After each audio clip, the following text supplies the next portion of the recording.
Hello everybody, I hope all of you are doing good. I am Deepika from Learno Hub, एक ऐसा free learning platform जहां पर आप पढ़ सकते हो physics, chemistry, maths, biology and SST absolutely for free only at learnerhub.com।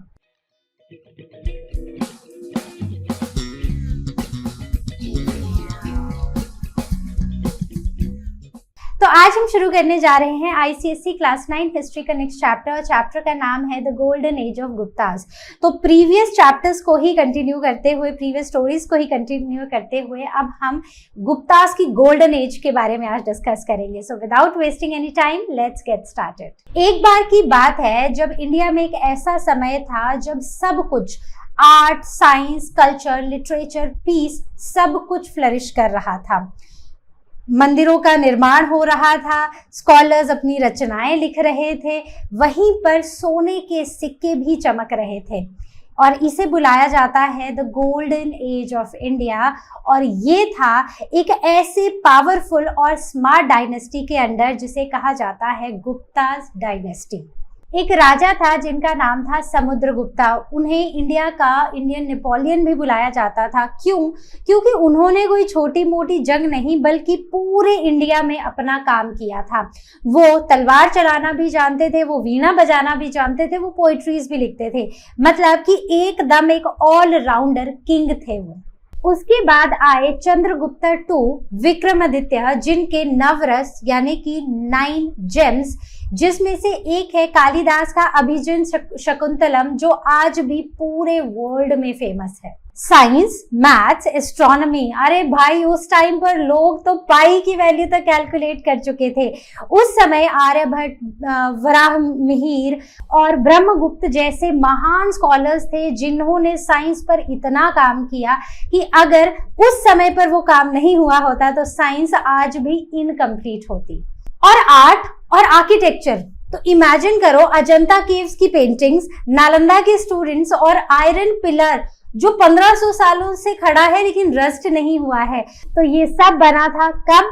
Guptas के time पर। तो चलो इस चैप्टर में डीप डाइव करते हैं और इस चैप्टर की डिटेल्स को समझते हुए इस चैप्टर को एक स्टोरी की तरह पढ़ते हैं। और ये बिल्कुल भी हिस्ट्री नहीं पर एक स्टोरी ही है हमारे लिए। तो जैसे कि हम इससे पहले भी पढ़ते आए हैं तो हमने ये देखा है कि जब भी हम किसी टाइम की बात करें तो उस टाइम में क्या हुआ था, कब हुआ था, कैसे हुआ था, उस सब के लिए हमें कुछ सोर्सेज की ज़रूरत होती है। और सिमिलरली अगर हम बात करें गुप्ता डायनेस्टी की तो यहाँ पर भी हमारे पास कुछ ऐसे सोर्सेज हमें मिले हैं। सबसे पहली बात है कि ये जो पूरी डायनेस्टी थी, it ruled the large part of India from 320 to 540 CE। और ये जो एरा था इसे बोला जाता है एक golden age due to the remarkable achievements in art, literature, science and political stability. जैसे कि हमने बात की कि पाई की वैल्यू भी लोग वहां पर कैलकुलेट कर चुके थे। तो यहाँ पर भी कुछ जो सोर्सेज हैं जिनसे हमें पता चलता है कि इस एज में, इस टाइम पीरियड में, गुप्ता के पीरियड में, गुप्ता की डायनेस्टी में क्या हुआ था वो हमें कैसे पता चलता है। कुछ लिटरेरी सोर्सेज मिले हैं और कुछ आर्कियोलॉजिकल सोर्सेज मिले हैं। लिटरेरी सोर्सेज कौन से हैं?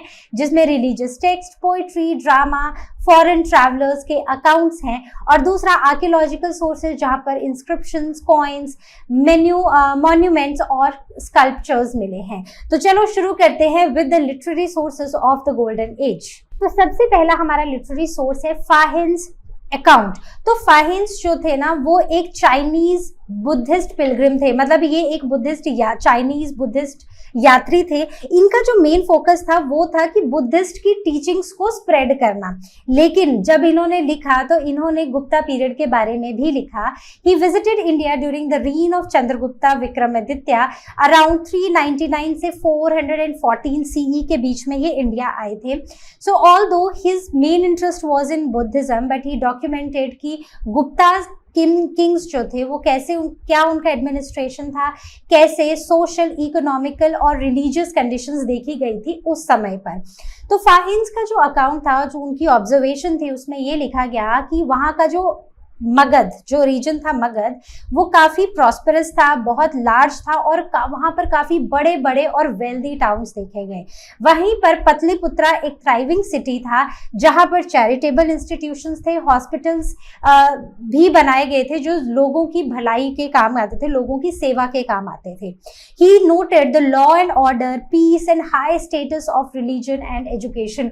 तो उन्होंने वहां के बारे में ये भी बताया कि वहां पर लॉ एंड ऑर्डर काफी अच्छा था, वहां पर शांति थी और जो लोग थे वो काफी रिलीजन को और एजुकेशन को काफी उच्च स्थान देते थे। दूसरा आते हैं works of Kalidas and Vishakhadatta. Now the works of Kalidas and Vishakhadatta. तो कालिदास का नाम तो आपने सुना होगा, he is a very celebrated Sanskrit poet और ये गुप्ता पीरियड के टाइम पर इन्होंने एक बहुत ही इनका फेमस प्ले है जिसका नाम है अभिज्ञान शकुंतलम, जो वहां की सोसाइटी और वहां के कल्चर को रिफ्लेक्ट करता है। मतलब जो गुप्ता पीरियड का टाइम था वहां का कल्चर और सोसाइटी को ये रिफ्लेक्ट करता है। विशाखादत्त ने देवी चंद्रगुप्तम लिखी जिन्होंने बेसिकली फोकस किया चंद्रगुप्ता टू की अर्ली लाइफ के ऊपर। फिर हम आते हैं इनका significance there plays in poetry gives the insight कि गुप्ता रूलर्स कैसे हुआ करते थे, उनके कोर्ट की लाइफ कैसी थी, उनके कल्चरल रिचनेस कितनी थी उनकी सोसाइटीज में। सिर्फ हमें ज्ञान ही नहीं देते पुराण, हमें इसमें वायु पुराण है जो काफी फेमस है और जो गुप्ता पीरियड के ऊपर फोकस करता है। So this provide genealogical details of the Gupta kings and वो हमें इसमें मेंशन है important events, rulers and contributions of the Gupta period and this is useful in reconstructing the political history of India। तो जैसे हमने बात की कि जितने भी हमारे लिटरेरी सोर्सेज हैं उनसे हमें ये पता चला है कि हमारा जो गुप्ता पीरियड का जो टाइम था वो कैसा था, सोशली कल्चरली लोग क्या मानते थे, क्या करते थे और कैसे रिलीजियसली किसको फॉलो करते थे और रिलीजन उनके लिए कहाँ पर था, किस लेवल पर वो रिलीजन को रखते थे। तो अब बात करते हैं आर्कियोलॉजिकल सोर्सेज की ऑफ द गुप्ता एज। तो आर्कियोलॉजिकल सोर्सेज बेसिकली ये फिजिकल सोर्सेज हैं जो हमें उस एज के बारे में बताते हैं। इनमें से एक बहुत ही फेमस है अलाहाबाद पिलर इंस्क्रिप्शन, जो कि अशोकन पिलर के नाम से भी जाना जाता है एट अलाहाबाद फोर्ट।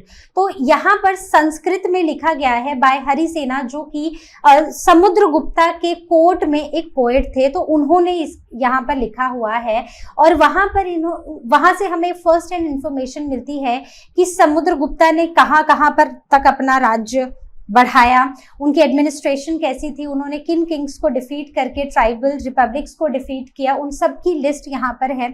और वहीं पर एक कोट है वहां पर जो ये कहता है कि upon the single record rests the name and the fame of the real founder of Gupta empire. तो ये जो पूरी इंस्क्रिप्शंस हैं, इस इंस्क्रिप्शन से हमें गुप्ता पीरियड के बारे में बहुत सारी इंफॉर्मेशन मिलती है कि कौन थे, कौन रूलर्स थे, उन्होंने कैसे क्या जीता और जो गुप्ता एम्पायर था उनका रियल फाउंडर कौन था।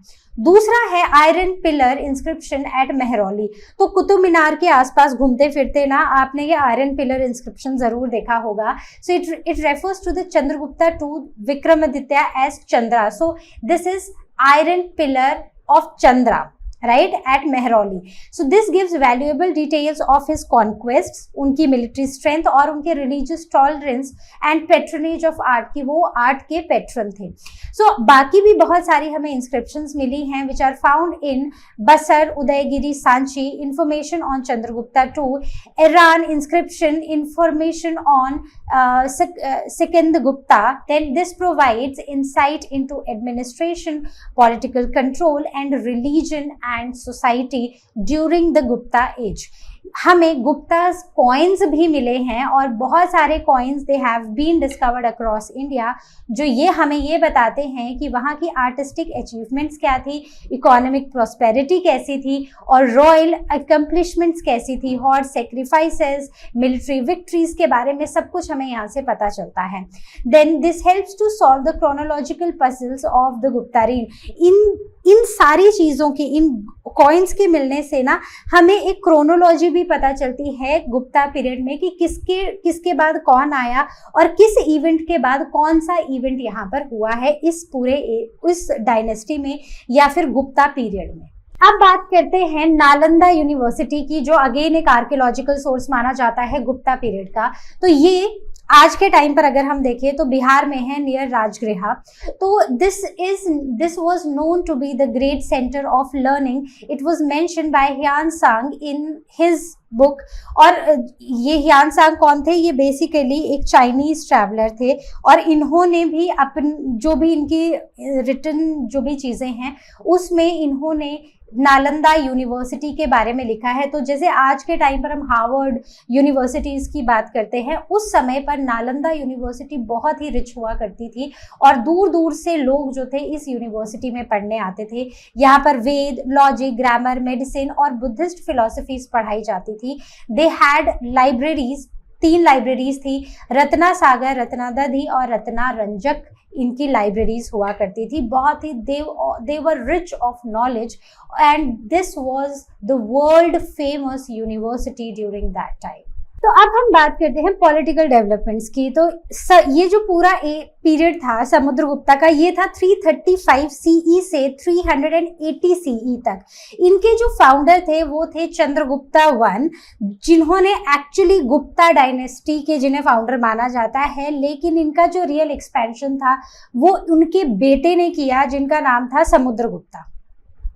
ठीक है, तो उस टाइम ना लोग इनको, जो चंद्रगुप्ता वन थे, इन्हें इंडियन नेपोलियन भी बुलाया करते थे, क्योंकि इनकी जो मिलिट्री स्ट्रैटेजीज थी ना वो बिल्कुल नेपोलियन के जैसे थी। मिलिट्री स्किल्स बिल्कुल नेपोलियन के जैसे बोल्ड थे और डेयरिंग थे। इन्होंने नॉर्थ इंडिया में अपना एम्पायर चंबल रिवर तक पूरा एक्सपैंड किया, और इन्होंने मथुरा के जो किंग्स थे, फिर ग्वालियर के किंग्स थे, और अची चतरा के जो किंग्स थे, उन सब को इन्होंने डिफीट किया।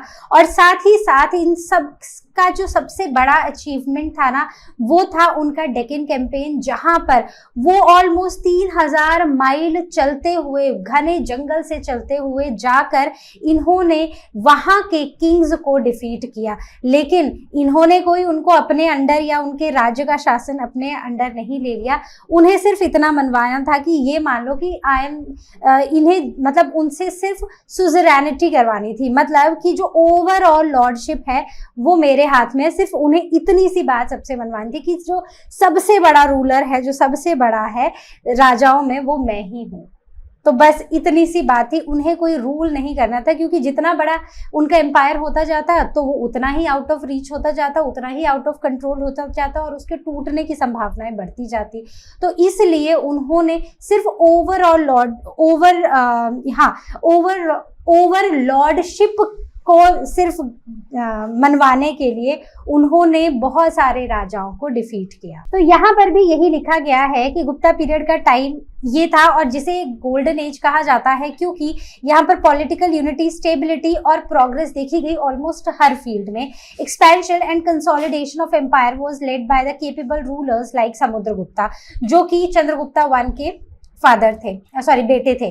ठीक है, अब यहाँ पर हम चंद्रगुप्ता वन की बात करने वाले हैं, जिन्हें इंडियन नेपोलियन कहा जाता है because of his military brilliance. और इनकी अचीवमेंट्स थी कि इन्होंने चंबल रिवर तक नॉर्थ में अपना एम्पायर को एक्सटेंड किया। इन्होंने नागा किंग्स, जो कि मथुरा, ग्वालियर और अहिचित्रा के जो राजा थे, उन सबको डिफीट किया। फिर आते हैं इनका जो सबसे बोल्ड मूव था वो था डेक्कन कैंपेन। डेक्कन कैंपेन मतलब कि उन्होंने 3000 माइल से भी ज्यादा मार्च किया डेंस फॉरेस्ट में, और वहां के जो रूलर्स थे उनको डिफीट कर दिया। And he did not gate annex, मतलब ही डिडंट एनेक्स, बट उन्होंने सिर्फ ही गेन द सुजरैनिटी।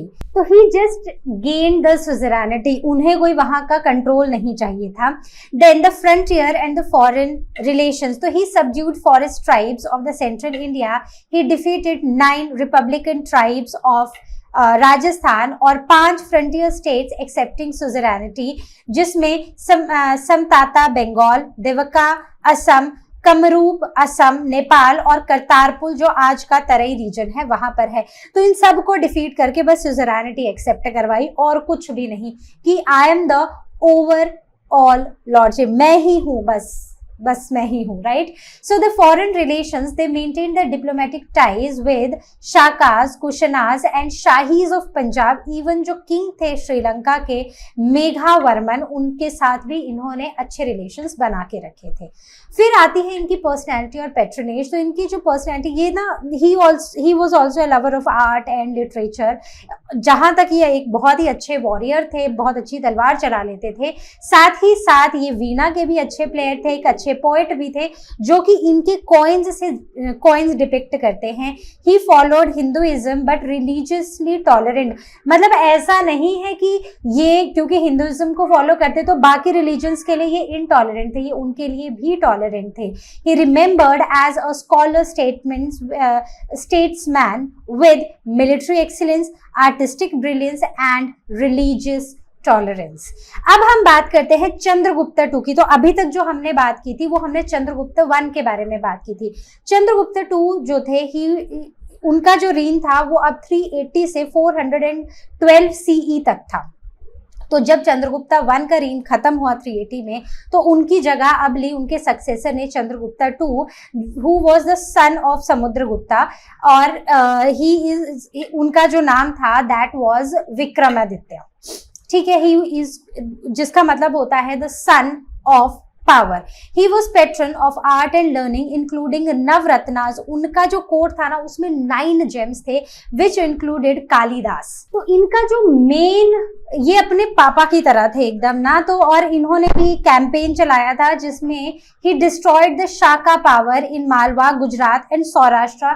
और यहाँ से इनको टाइटल मिला था Shakari, which means the destroyer of Shakas. इसके बाद the empire and the expansion. तो इन्होंने भी ना अपने एम्पायर को एक्सटेंड किया from Brahmaputra river in the east, west में चिनाब रिवर से अरेबियन सी तक गए, वहीं पर नॉर्थ में हिमालयास तक और साउथ में नर्मदा रिवर तक. And he controlled the strategic ports of Bharuch, Cambay and Sopara, जिसकी वजह से इनका ट्रेड भी काफी अच्छा हुआ करता था. फिर बात करते हैं इनके एडमिनिस्ट्रेशन की, जिसे एक आइडियल गवर्नमेंट कहा जाता है. तो फाहिन जो कि एक चाइनीज ट्रैवलर थे, तो हमने बात की थी ना, तो ये एक चाइनीज ट्रैवलर थे. और इस चाइनीज ट्रैवलर ने तो ये चाइनीज ट्रैवलर थे जिन्होंने ये बताया कि वहाँ की जो गवर्नमेंट थी वो काफ़ी माइल्ड और लिबरल रूल वाली थी. लोगों की डेली लाइफ में ये बिल्कुल भी इंटरफेयर नहीं करते थे.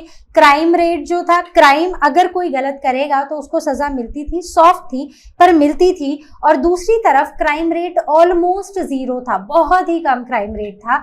और रोड्स काफ़ी सेफ थे. लैंड रेवेन्यू जो था उससे मतलब जो लैंड टैक्स, जो रेवेन्यू था वो लैंड टैक्स से आता था, that is 1/4 of the produce. Officials honest हुआ करते थे and they were appointed from the various regions. अलग अलग रीजन से अपॉइंट होते थे. Provinces they were ruled by governors with advisory council. तो हर प्रोविंस को गवर्नर्स रूल करते थे और उनकी एडवाइजरी काउंसिल्स भी हुआ करती थी. अब अगर हम इसकी सोसाइटी के बारे में बात करें, so they were ideal and moral. So society was rich and charitable. Donations होती थी रेस्ट हाउसेज और हॉस्पिटल्स के लिए. लोग ऑनेस्ट थे, लोग लॉ अबाइडिंग थे और वेजिटेरियन थे. Chandalas which are untouchables, they lived outside the cities and there was social harmony among the other caste. तो इनके सिवा जो बाकी कास्ट थी उनके बीच में सोशल हार्मनी देखी गई थी. फिर बात करते हैं यहाँ के रिलीजन की. तो गुप्तास का जो एडमिनिस्ट्रेशन और सोसाइटी थी, तो यहाँ पर जो रिलीजन थी उसके लिए काफ़ी टॉलरेंस थी, क्योंकि यहाँ पर मतलब अब अगर हम गुप्तास की बात करें तो वो हिंदुइज्म को फॉलो करते थे. तो वो लॉर्ड विष्णु को वर्शिप करते थे and they perform the sacrifices. उन्होंने टेम्पल बिल्डिंग को प्रमोट किया and they donated to Brahmins. तो ब्राह्मणों को वो दान भी देते थे. द राइज ऑफ देवगृहास, दैट इज टेम्पल रूम्स, यहाँ पर हुआ. And the belief in avatar, that is the incarnation of Vishnu. तो विष्णु भगवान के अवतारों में भी ये मान्यता रखते थे. Then the religious tolerance, so there were donations for other religious religion shrines. तो ऐसा नहीं था कि सिर्फ टेम्पल्स के लिए या हॉस्पिटल्स के लिए डोनेशंस जा रही थी, या सिर्फ वो हिंदुइज्म को ही फॉलो करते थे तो सिर्फ हिंदुइज्म के लिए डोनेशंस जाती थी, ऐसा नहीं था। बाकी रिलीजन्स जो थे उनकी श्राइन्स के लिए भी डोनेशंस जाती थी। कोई डिस्क्रिमिनेशन नहीं होता था गवर्नमेंट पोस्ट पर, और जो बुद्धिज्म था वो फ्लरिश कर रहा था मथुरा, बंगाल और पंजाब में भी। फिर हम आते हैं cultural developments, that is the golden age of literature कहा जाता है इसे। सो द गुप्तास का जो एरा था, इट वाज कल्चरल रेनेसांस। तो इस समय पर ना जो गुप्ता रूलर्स थे ना, they were the patrons of art, culture and literature, and the period saw the major progress in literature, science, fine arts, sculptures and architecture, and the Sanskrit became the court language which replaced Pali. तो यहाँ पर जो संस्कृत थी वो court की language बन चुकी थी जिसने पाली लैंग्वेज को रिप्लेस कर दिया था। Buddhist scholars they also adopted Sanskrit. Then coming on to Kalidasa, तो कालिदास को ना, जो कालिदास जी थे उनको इंडिया का शेक्सपियर बुलाया जाता था। He was the greatest Sanskrit poet और प्ले राइटर भी हुआ करते थे। He was known for the lyrical poetry and the classical dramas. तो इनके जो मेजर वर्क्स थे वो हैं ये, जो आपको याद रखने पड़ेंगे, जिसमें पोइम्स थी जैसे कि मेघदूत, ऋतु संहार, और वहीं पर एपिक्स थी इनके कुमार संभव और रघुवंश। तो इनके जो प्लेस थे वो थे अभिज्ञान शकुंतलम, विक्रमोर्वशीयम और मालविकाग्नि मित्रम। तो ये इनके कुछ प्लेस हुआ करते थे, and his works have been translated into many other languages throughout the world. तो वर्ल्ड की बहुत सारी लैंग्वेजेस में इनके काम को ट्रांसलेट किया गया है। Then other notable literary figures जैसे कि विशाखदत्ता, इनके बारे में भी हमने शुरू में सुना था। तो इनके थे Mudrarakshasa, that was the political intrigue. Then Devi Chandraguptam, that the story of Chandragupta two's accession, मतलब जो चंद्रगुप्ता टू थे उनके अर्ली जो डेज थे वो कैसे थे उनके बारे में विशाखदत्त ने यहाँ पर लिखा है। देन शुद्राक्षा ने मृच्छ कटिकम लिखा था, मतलब एक मिट्टी की गाड़ी लिखी थी, that depicted the social life and the conditions during that time. Now the more writers and the play writers, इसमें काफी सारे थे, जैसे Harisena who praised Samudragupta in poetry in Allahabad pillar inscriptions, Bharavi जिन्होंने Kiratarjuniya, that was the battle of Arjuna and Shiva, उसके बारे में लिखा था। जो भाषा थे उन्होंने 13 प्लेस लिखे, इंक्लूडिंग स्वप्नवास दत्ता और प्रतिज्ञा योगंधरायण। फिर आते हैं भाटी, जिन्होंने रावण वध के बारे में लिखा, असैसिनेशन ऑफ रावण। और फिर आते हैं दानदिन, जिन्होंने दश कुमार चरित्र के बारे में लिखा, that is the tales of princes in lucid prose. तो इन सब के बारे में लिखा। तो मतलब बहुत सारे स्कॉलर्स थे जो इनके कोर्ट में हुआ करते थे, जो 9 रत्न जिन्हें कहा गया है, जिसमें से एक थे कालिदास। फिर हम बात करते हैं ग्रामर्स और लेक्सन्स की, जहां पर महाभाष्य बाय पतंजलि, अमरकोश बाय अमर सिंह। तो बेसिकली ये एक अमरकोश मतलब डिक्शनरी के बारे में बनाई थी इन्होंने, अमर सिंह ने। फिर आते हैं फेबल्स के बारे में। तो पंचतंत्र की कहानियां आपने भी पढ़ी होंगी, हर बच्चे को उसके पेरेंट्स सबसे पहली किताब पंचतंत्र की कहानियां ही लाके देते हैं, जो कि विष्णु शर्मा जी ने लिखी हैं, जहां पर एनिमल स्टोरीज हैं। तो बेसिकली एनिमल्स किंग्स और मिनिस्टर्स और आम लोगों की तरह बिहेव करते हैं, और उससे उन्होंने लोगों को सीख देने की कोशिश की है। फिर और है हितोपदेशा एंड बरहट कथाएं by Gunadhya, the folk and the wisdom literature. Then coming on to the general scientific progress, so they also excelled in the fields of medicine, mathematics and astronomy. This era laid foundational work later adopted by other civilizations like Arabs. तो जो scientific advancements थी Gupta period में वो काफ़ी अच्छी थी। इन्होंने काफ़ी सारी फील्ड में, जैसे कि मेडिसिन, एस्ट्रोनॉमी, मैथमेटिक्स, सब में इन्होंने काफ़ी ज़्यादा प्रोग्रेस किया। तो अब अगर हम इनकी एडवांसमेंट देखें in the field of the medicine, तो गुप्ता पीरियड के जो टॉप फिजिशियंस थे वो थे वाग्भटा। तो वाग्भटा जो थे उन्होंने लिखी थी एक किताब जिसका नाम था अष्टांगहृदय संहिता, जिसमें चरक के मेडिकल ट्रेडिशंस को उन्होंने कंटिन्यू किया था, और साथ ही साथ सर्जरी जैसे कि कैटरैक्ट ऑपरेशन के बारे में भी वहां पर लिखा गया है। फिर इसमें कुछ और बड़े नाम भी आते हैं मेडिसिन में, जैसे कि चरक, आपने नाम सुना होगा। तो चरक जो है वो तक्षशिला में पढ़ाते थे ड्यूरिंग द कनिष्क रूल, जब कनिष्क का रूल था तो उस टाइम पर ये पढ़ाते थे तक्षशिला यूनिवर्सिटी में, और इन्हें आयुर्वेदा का पायनियर माना जाता है। दूसरा नाम सुश्रुत, जिन्हें वर्ल्ड का फर्स्ट सर्जन माना जाता है, और सुश्रुत संहिता में सर्जिकल रेफरेंसेस बहुत डिटेल में बताए गए हैं। देन धन्वंतरी, तो धन्वंतरी को आयुर्वेदा का दाता माना जाता है, आयुर्वेदा का एक तरह से देवता माना जाता है, क्योंकि हेल्थ और मेडिसिन के साथ उनका नाम जुड़ा हुआ है और उन्होंने आयुर्वेदा में बहुत सारा काम किया है। तो ऐसे ही कुछ और भी मेजर टेक्स्ट हैं, जैसे कि अष्टांगा संग्रह, चरक संहिता, सुश्रुत संहिता, ऐसे बहुत सारे नाम हैं जो इसी पीरियड से जुड़े हुए हैं और जिनको हम आज तक सुनते और पढ़ते हैं। तो यही सब हम यहाँ पर देखते हैं कि वाग्भटा जो थे उन्होंने अष्टांगहृदय संहिता लिखी। He continued the ayurvedic tradition of Charaka and Sushruta, और कुछ इंपॉर्टेंट टेक्स्ट जिनके जैसे चरक संहिता, सुश्रुत संहिता, जिसकी हमने बात की। तो मेडिसिन में इनकी अचीवमेंट थी कैटरैक्ट की सर्जरी, और सर्जरीज इनकी अचीवमेंट थी, इन्होंने सर्जरीज की हुई थी। Advanced pharmacology and educational centres like Taxila, जहां पर यहाँ पर ये कुछ चरक पढ़ाते थे। Then coming on to mathematics and astronomy, और इनमें एक बहुत इंपॉर्टेंट नाम जो इंडिया से जुड़ा हुआ है वो है आर्यभट्ट का। तो इससे पहले कि जब वो अरब्स आए, उन्होंने इंडिया से सीखा, फिर ये इस कॉन्सेप्ट को लेकर गए यूरोप तक, उससे पहले इंडिया में ना सब कुछ डिस्कवर हो चुका था। सो आर्यभट्ट के क्या कॉन्ट्रीब्यूशंस थे, तो जो बुक है आर्यभट्ट, या उसमें अलजेब्रा, ज्योमेट्री और ट्रिग्नोमेट्री के बारे में लिखा हुआ है। पाई की वैल्यू ये ऑलरेडी डिकोड कर चुके थे, और ट्राइंगल का एरिया कैसे निकाला जाता है, उसका फॉर्मूला क्या होता है, वो भी ये बता चुके थे। Then there was a book Surya Siddhanta, so it stated that earth rotates on its axis. तो इससे ये भी बता चुके थे कि अर्थ जो है वो अपने एक्सिस पर रोटेट करती है, सोलर और लूनर एक्लिप्स क्यों होते हैं, और अर्थ का एस्टिमेटेड सरकमफ्रेंस कितना है। तो ये सारी बातें हमें ऑलरेडी पता थी।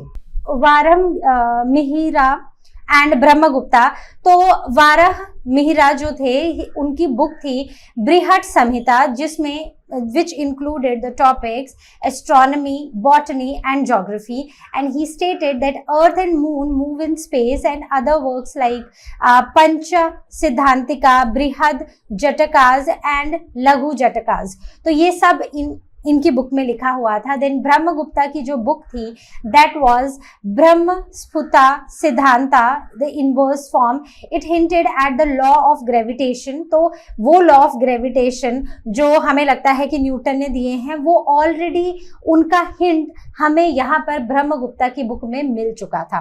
Then it further refined the astronomical and mathematical knowledge, तो जो मैथमेटिक और एस्ट्रोनॉमी की नॉलेज थी वो इनकी बुक से और उसमें और क्लैरिटी मिली। Then sculptures and the fine art in the Gupta period, तो गुप्ता एज में तो जो स्कल्पचर्स थे, जो फीचर्स थे गुप्ता स्कल्पचर्स के, तो Gupta sculpture shows high degree of technical skill. Then the subjects जैसे कि Buddhism, Puranic mythology, the distinct Indian character replaced older Gandhara style. The notable examples are the bronze statue of Buddha at Sarnath and stone sculptures of Sarnath and Mathura। तो ऐसे बहुत सारे examples हैं हमारे पास sculptures के India में। तो जितना भी हम आर्ट आर्किटेक्चर इस एज में, इस गुप्ता पीरियड में देखते हैं, it is full of execution, काफ़ी हाई स्किल्स हैं, काफ़ी डिटेल्ड वर्क देखा गया है। तो अब हम बात करते हैं आर्ट थीम और स्टाइल की। तो यहाँ पर बुद्धा की लाइफ, जो हिंदू माइथोलॉजी है, वो उसके काफ़ी पॉपुलर सीन्स हम टेम्पल्स की वॉल्स पे भी देखते हैं। So these figures are idealised and spiritual in expression, they emphasise on graceful postures, calm and meditative expressions. आगे बढ़ते हैं, now talking about the architectural achievement, जिसमें टेम्पल के आर्किटेक्चर्स की बात करें तो गुप्ता पीरियड जो है, they introduce temples with shikharas, right, that is the towered structures. तो इसके कुछ की एग्जाम्पल्स हैं, जैसे कि द्योरा जो झांसी के पास है, वहां का स्टोन टेम्पल। तो उस स्टोन टेम्पल को डेकोरेट किया गया है with the stories of Rama and Krishna. जो राम भगवान और कृष्ण भगवान की स्टोरीज हैं उनके सीन्स के साथ उस पूरे टेम्पल की वॉल्स को डेकोरेट किया गया है। Features Hanuman carrying a mountain. Now the next one is the brick temple at Bhitargaon near Kanpur. So it is known for terracotta design and durable constructions. अब हम बात करते हैं यहाँ की केव्स की, बहुत इंपॉर्टेंट है। यस, तो यहाँ की जो केव्स हैं जैसे कि अजंता केव्स, वो काफी एडवांस्ड आर्ट वर्क दिखाते हैं। गुप्ता पीरियड में जो 3 केव्स की हम बात करते हैं, ये हिस्टोरियंस ने जो इस एज को असाइन की हैं बेसिकली। तो ये जो केव्स है ना, ये काफी सॉलिड रॉक्स की बनाई गई हैं और बहुत ही हाई आर्टिस्टिक स्किल्स ये हमें दिखाती हैं, जिसमें म्यूरल पेंटिंग्स, फाइन आर्ट्स और इवन स्टोरी टेलिंग भी की गई है थ्रू देयर आर्ट वर्क। अब बात करते हैं the paintings in the Gupta age. So it was flourishing in the classical Indian painting. तो मतलब उस समय पर जो पेंटिंग्स थी ना, वो भी एकदम टॉप पे थी, एकदम पीक पे था इनकी पेंटिंग्स भी। So the Gupta age mark the golden period of Indian painting. जो बेस्ट एग्जांपल्स हैं वो अजंता केव्स महाराष्ट्र, बाग केव्स मध्य प्रदेश, और इनकी जो और नोन पेंटिंग्स थी, their paintings are basically they are known for their execution, then use of natural colors, graceful composition and spiritual and narrative themes। तो बहुत ही अच्छे से डिटेल में आर्ट वर्क चीज़ों को रिप्रेजेंट किया जाता था, काफ़ी डिटेल्स दिखाई जाती थी अपनी पेंटिंग्स में, और साथ ही साथ जो उनकी सोच है वो भी काफी डीप होती थी और हर एक चीज को बहुत ही अच्छे से दिखाया गया था। अब बात करते हैं अजंता केव्स की फ्रेस्कोज मास्टरपीसेस की। तो फ्रेस्कोज बेसिकली ये वो चित्र होते हैं, ठीक है, पिक्चर्स होती हैं या पेंटिंग्स होती हैं जो दीवार पे बनी होती हैं। So famous frescoes represent the Buddhist themes, especially the Jataka tales. तो जो जटाका टेल्स है उनके बारे में काफी डिटेल में अजंता केव्स में दीवारों पे काफी डिटेल में पेंटिंग्स में दिखाया गया है। Then Danish artist described Ajanta as they represent the climax with the genuine Indian art has attained। वो इतनी brilliant paintings थी। Then the notable figures were Avlokiteshvara, Padmapani, expression of compassion and grace। They were surrounded by yaksha, apsaras and gandharvas, animals like monkeys, trees and lotus bearers। तो काफी detail में हर चीज जो वहां पर रिप्रेजेंट थी, हर एक चीज को वहां पर दिखाया गया है। Then Bagh caves, that is secular and religious art। So they were similar style and themes as the Ajantas, with procession of elephants, then dancers and musicians, and they are known for their dynamic composition, natural postures and artistic blend of spiritual and worldly life। आगे बात करते हैं metallurgy और metal casting की। तो इनके time पर जो मेटल वर्क था ना, वो there were the marvels of the metal work. So they were advanced metal casting techniques were known to them, जिसमें आयरन पिलर है दिल्ली जो कुतुब मीनार के पास है। It was built in 415 CE। It is the highest, उसकी जो हाइट है it is around 8 metre और वेट है 3 टन। सो ये कुछ डिटेल्स हैं जो आपको पता होनी चाहिए। और इसका एक बहुत ही अच्छी चीज पता है क्या है, मतलब ये कब बनी थी? 415 में बनी थी। आज क्या चल रहा है? 2025 not 15, 2025, and till now this is not even rusted, मतलब इतनी सी भी रस्ट नहीं लगी है अभी तक भी इस आयरन में। So this remarkable rust resistant despite the centuries exposure. तो इतने सेंचुरीज के एक्सपोजर के बाद भी ये बिल्कुल भी खराब नहीं हुआ है। The marvel of the ancient engineering, it is said to be the marvel of the ancient engineering. Now the historical significance, जो inscriptions है mentions the Chandras identified as a Chandragupta II Vikramaditya। He believed to be erected by Kumaragupta I to honor his father। तो ये माना जाता है कि जो कुमारगुप्ता I थे उन्होंने अपने फादर के ऑनर में ये बनाया था iron pillar. Then other examples of metal art, so copper statue of Buddha at Nalanda which is 80 feet tall। It is the masterpiece of copper casting। the Gupta coins. So Gupta coins, they are rich of the artistic details, high volume of gold coinage, and they were used as a tool of propaganda and economic strength. तो हर एक period के ना अपने अपने coins हैं और basically वो हमें ना एक सीक्वेंस भी बताते हैं कि किसके बाद कौन रहा था और किसके बाद कौन सा इवेंट हुआ था। तो एक जो क्रोनोलॉजी है ना वो भी हमें इन कॉइन्स से पता चलती है। Then the features of Gupta education. तो एजुकेशन जो थे they also offered high education to the student, जिन्हें हम शिष्यास भी बुलाते हैं, शिष्य भी बुलाते हैं, right? So students came from across India and even the foreigner students used to be there. तो foreign students भी हुआ करते थे. Subjects that were taught were Vedas, logic, grammar, medicine, astronomy and the Buddhist philosophy. Then coming on to the Nalanda University. तो जैसे उस समय अभी हार्वर्ड है वैसे उस समय नालंदा यूनिवर्सिटी हुआ करती थी। इसकी फाउंडेशन भी गुप्ता पीरियड में ही रखी गई थी। Later it reach the international fame, जहां पर दूर दूर से दुनिया भर से बच्चे पढ़ने आते थे। So it run through the land grants and public charity. तो कैसे काम करती थी, जो लैंड के ग्रांट्स आते थे उससे मतलब लैंड के ग्रांट्स मिले या फिर पब्लिक ने चैरिटी दी, बस उससे ये यूनिवर्सिटी चलती जा रही थी। So it had multiple libraries, dormitories. तो हमने देखा था ना इसमें 3 लाइब्रेरीज हैं, डॉर्मेंट्रीज, मोनेस्टिक स्कूल्स हैं, correct. Then they attracted scholars from China, Korea, Tibet and even the South East Asia. तो बहुत सारे स्कॉलर्स आए थे यहाँ पर। तो इस तरह ये जो एज है, गुप्ता एज या गुप्ता पीरियड जो था, गुप्ता डायनेस्टी जो थी, इस समय आर्ट, लिटरेचर, पीस, एजुकेशन, हर चीज पे इतना अच्छा काम हुआ था, मतलब पीक पे था हर एक चीज। पेंटिंग्स को देखो, डिटेल्स देखो, हर चीज पीक पर थी। इसीलिए इस टाइम पीरियड को इंडिया का गोल्डन एज कहा जाता है। Even it is also called as the golden age of Guptas, जो कि हमारे चैप्टर का नाम भी है। तो आई होप सारी डिटेल्स आपको समझ आ गई हैं। अब इसमें क्या है कि आपको ना जैसे मैंने पढ़ाया बस कहानी की तरह पढ़ो, आज पढ़ो, फिर वीडियो देखो, बुक पढ़ो, फिर से वीडियो देखो, बुक पढ़ो, कुछ क्वेश्चन सॉल्व करो कि कैसे क्वेश्चंस पूछे गए हैं बुक में और उनको सॉल्व करो, और बस इसको ना कहानी की तरह सुनते जाओ बीच बीच में, जिससे आपको डिटेल्स खुद ही दिमाग में बैठ जाएंगी।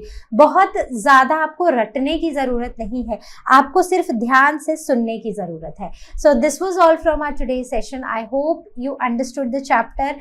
अब कुछ चीजें हैं जो याद करनी पड़ेंगी, वो आप उन पे थोड़ा सा भी ध्यान दोगे आपको याद हो जाएंगी। I see you next time with the next video. Till then you all take care and as you all know, learn हो मतलब फ्री है पर बेस्ट है।